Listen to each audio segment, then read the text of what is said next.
Welcome to Luca is a Billionaire, where the only thing I invest in is your answers. You start by confirming essentials. Chromecast and Google Home must share the same Wi-Fi, and you must be signed into the same Google account. Open the Google Home app now and let it scan for devices. This is how the app discovers your Chromecast. If a setup card appears for your TV, tap it. Once done, follow on-screen prompts to name the Chromecast and assign it to a room. This makes voice commands predictable and reliable. Now proceed with the detailed pairing steps inside the Google Home app.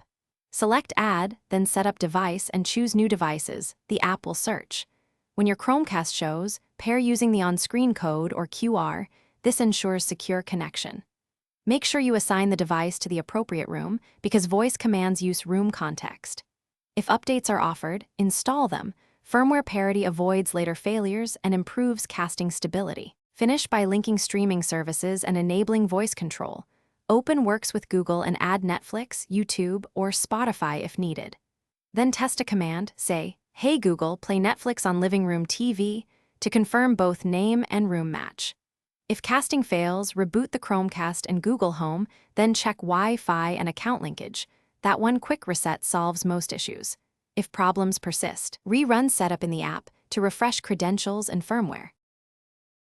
Thanks for watching and please subscribe. It's the best investment you'll ever make.